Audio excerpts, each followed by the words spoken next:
heaven, West Virginia. But first, everyone, we have some breaking news to share from Arizona. That is where the state's Democratic Party has just formally censured Senator Kyrsten Sinema.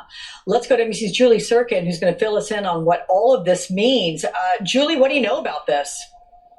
Yeah, so the Arizona Democratic Party actually just met behind closed doors this morning, taking this formal vote to censure her. Of course, they prepared legislation last fall if she were to go against what they say is democracy, if she were not to go forward and vote and do whatever it takes to pass voting rights legislation. They said in part in their statement, quote, "While we take no pleasure in this announcement, the ADP Executive Board has decided to formally censure Senator Sinema as a result of her failure to do whatever it takes to ensure the health of our democracy." Now, I should note that the Democratic Party, after Senator Sinema voted with Republicans against that rules change that would have enabled a simple majority, 51 Democrats, to pass voting rights legislation this week, they issued a strongly worded statement saying they will meet today. They also floated the possibility of taking a vote of no confidence in the senator, saying that they may support a primary challenger to her in 2024. Now, the public version of their meeting is actually set to get underway in the next couple of minutes. There are a lot of members, over 800 in the Arizona Democratic Party, which means we could see on camera a potential vote of no confidence later today. Alex? All right, guys, that's the end of the video, and I guess no good deed goes unpunished. My thought process is I hope they keep on pushing her, because at some point or another she's going to get tired of it and will leave the Democrat Party. And I'm not sure if she'll go to the Republican Party or go independent. But if she goes independent, more likely she'll still caucus with the Democrats. That means Democrats will still have control over the Senate. But if she goes to the Republican Party, Republicans will be control of the Senate then. That's why I'm hoping her or Manchin will get pushed to the point where they'll leave and go to the Republican Party. But I don't know.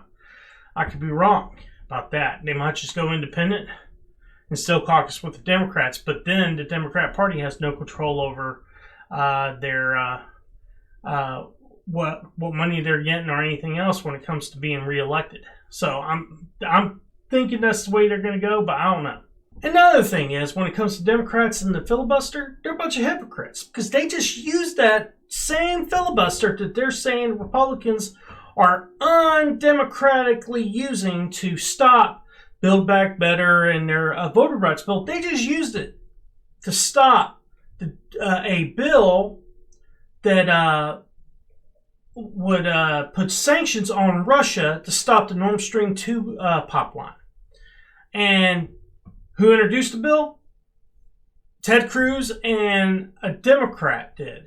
They both sponsored this bill. But the Democrat decided to actually backstab Ted Cruz and rounded people up to vote against it. And she said she came to the conclusion that she was wrong about this bill because we could do something different that wouldn't hurt Germany. And then the newer bill that they're trying to get passed now, they're putting sanctions on individuals and banks in Russia. Now, the interesting thing is that's going to be about as useful as us pulling our diplomats out of China during the Olympics. That's about how useful it's going to be. It's not going to do anything. And what I find interesting is, found out today, where we've been getting most of our oil from in order to try to keep gas prices low, or at least keep them from rising. Russia. Been getting a lot.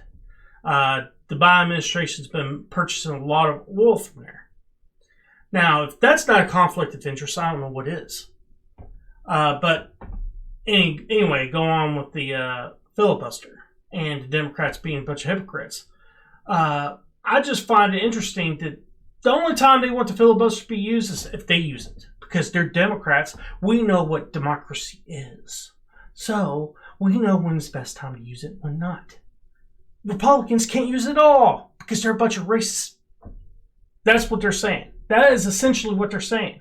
Even though, when it comes to slavery and racism, it all stemmed from the Democrat Party in actuality. But guys, I'm not going to give you a history lesson. This can be in the video. I hope you enjoy. Please hit like and subscribe. It helps the channel grow. Peace.